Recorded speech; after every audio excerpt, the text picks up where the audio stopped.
So this is the main bar that's going to hold the pulley for the counterweight in the center of the column. And I didn't have a machinist lathe, so I decided to use a garage door pulley set, and they're super cheap, like 2 of them for 10 bucks.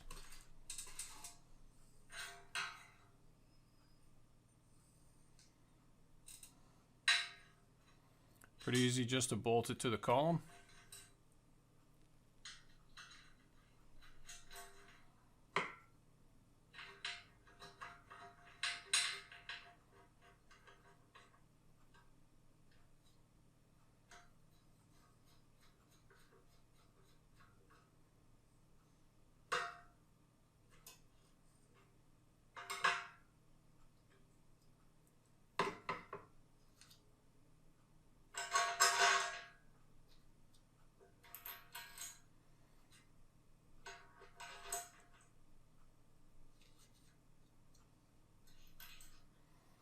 So then a bolt and a couple of washers, and that's pretty much it. Tighten it up and you're all set to go.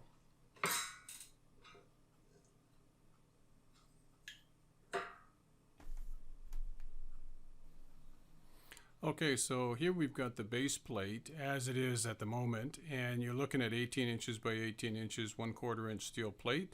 I've got 2 sets of adjustment holes in the plate, and you might be wondering why I've decided to use nuts and bolts and washers instead of just welding the wheel assemblies to the base plate. And that's because the stand, I want to be able to take it into the basement and use it in my studio in my basement, so it's a lot easier to get through doors and you know, put it on a 2-wheel dolly and take it up and down stairs that way. So, and that's also why I haven't put side rails on it and filled this thing with cement. I'm going to wait and see how much stability I need from the base once the center column is welded in, and then we'll go from there.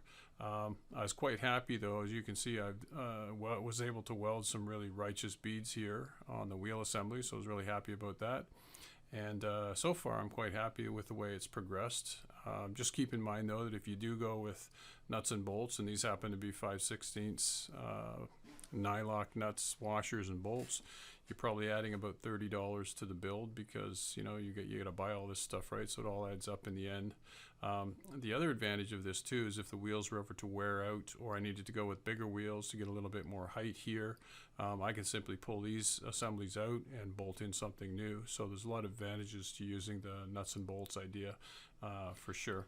So my counterweight is just a chunk of hot rolled steel that I drilled and tapped a I think it's a 5/16 eye bolt into it, but it's 8 inches in height, and it's about 3.5 inches, so it fits inside the 4x4 steel tube, and it works out really well. One thing I've noticed is it tends to knock around a little bit inside the tube, so I think a fix for that is I'm going to put some kind of maybe like a kid's swimming pool noodle or something, foam around the outside of it, just to eliminate that knocking around sound. But other than that, it's worked out quite well. Okay guys, so here's the finished masterpiece. My extruded aluminum bar is 4 feet. Gantry plate slides back and forth on it quite nice. I have the same lock that Attila used, or roughly the same. Adjustment knob on the back, so I can raise or lower the stand to whatever height that I want, like so. It's a little offset right now. The counterweight is heavier because I don't have the camera rig mounted on here, but yeah, pretty straightforward. I can't tell you how many bearings I used here. There's 4, 8, 12, 16 just on the internal of the cage alone. And then on the front, there's another 8, so there's 24. There's another 6 here, that's 30 bearings. And the nice thing is they can all be swapped out fairly easily, so that's a good thing. I can't tell you how much I love this thing. Oh my God. This is just worth all the time and effort that you would put into building something like this. And so first and foremost, I want to thank Attila's Workshop. It was his video that I saw where I got this idea from, and he was trying to purchase a FOBA stand. I actually worked with a FOBA stand about 30 years ago in my day job, but at the time I wasn't a professional photographer. I didn't really understand the significance of the FOBA stand. But this is probably the next best thing to it, and it won't cost you $15,000 to purchase. Probably all in $500 for the parts for this bad boy. And I've got nothing but good things to say about it so far. So what I'm going to do now is move it over into position where I would normally have it, so you can see where the thing normally resides and how I use it. So let's do that now. Okay, so here we go. This is my this is where this camera stand lives 99.9% of the time. The only difference would be I'll put the bar like this, and I might push it over close to the wall just so it's a little bit more out of the way. Bring it back over.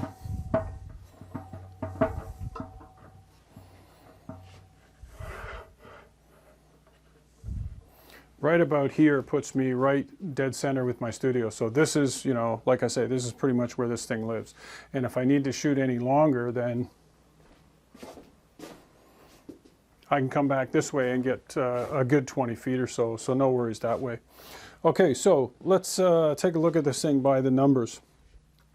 The gantry plate is the heart of the system, and if you adjust the concentrics, you can set it so that when your camera's mounted on, there's that fancy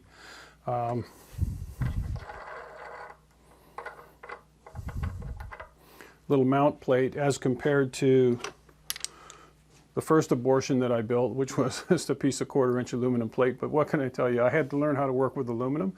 If you watched any of my videos before, you probably know I'm ultra technical. I mean, I started life as a car mechanic, so I do have some fabrication skills, some technical ability, but working with aluminum was brand new for me, so I learned a lot.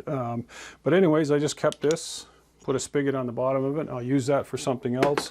I found this online really cheap. Looks a lot nicer, just screwed it in place. That's a 3/8/16 fitting there, and then typically you can take your tripod mount, put it on like so. Here's my G85, and you've got a total range of motion.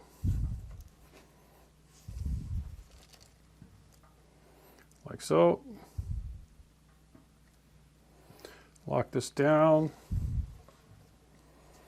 I want to do an overhead shot.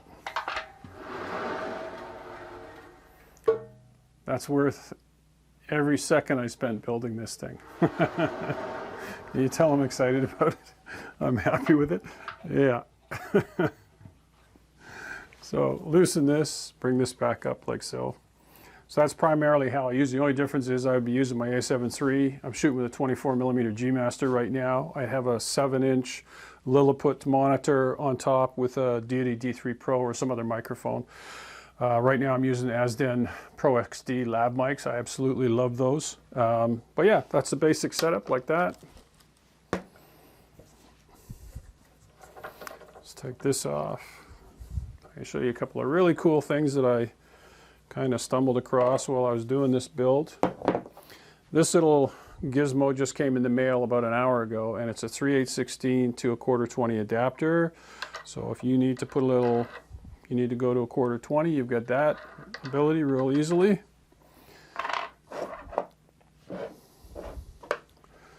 Let's move this over a little bit, right about here. We just loosen this.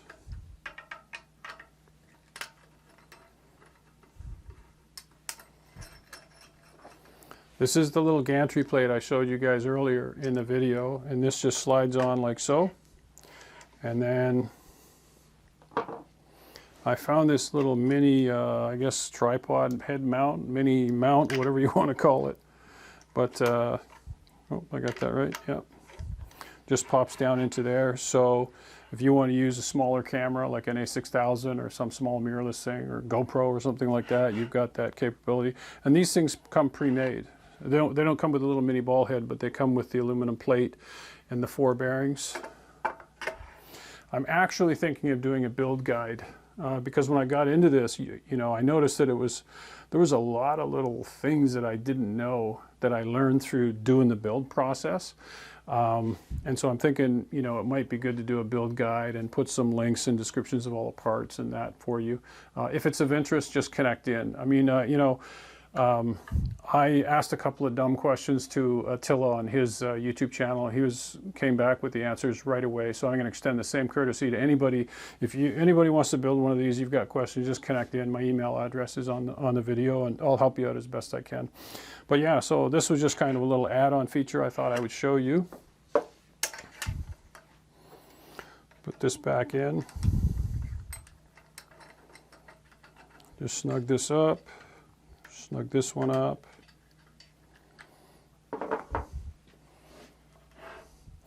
Put this out here. You're going to love this one. I stumbled onto this by accident. So my normally this would be on my rack, that's why I was reaching for it, but my camera's mounted on a junior stand right now. Now I'll put a link to the video in the description. I've got another video where I talked about it, but that's been my stand for a long time. My primary camera stand in the small space, and I use this horizontal bar. And it just kind of occurred to me,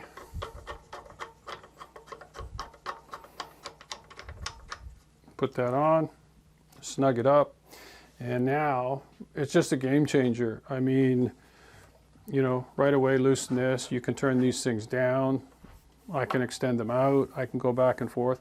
And yes, of course, I could go to a 6-foot or an 8-foot aluminum extrusion piece here, but having this, I thought, wow, that's just so cool. I shoot a lot of like stereo systems in my day job. And so I would say, honestly, now there isn't going to be a shot that I'm not going to be able to get with this configuration. I mean, oh my God, you know, you can mount a camera here, 2 on the top. You can slide this back and forth. I mean, that was just a real cool little thing I noticed, you know, futzing around down here, making things work. But yeah, so far I'm quite happy with this setup. So right now there's only 2 modifications that I could see myself making right away to improve this stand. And one is to use the foam around the counterweight on the inside of the tube so you don't hear that banging. But it's not driving me crazy. It's just, you know, the way it is. And the second thing is, I think that it would be really easy to just add a couple of holes here and have some kind of a plastic tray or something where I can put my radio triggers and stuff like that in, although I've got a pretty easy access right here. But that might be something that would be handy to bolt it on here. But other than that, I'm 110% enamored. This is just one of those projects that it was a lot of work. I got to tell you, like probably 3-4 months. I can't remember when I started it. We're middle of June now. I would say like end of March, something like that. And the biggest problem was just waiting for the parts to arrive because COVID has slowed everything down. But I'm very happy with the way this thing has turned out. Like I say, if you want to tackle one of these for yourself, connect in. I'll help you out as best I can. And that's pretty much it for this one. Thanks again for watching. Don't forget to subscribe and like, and really appreciate that if you hit those buttons, and we'll see you in the next one. Bye for now.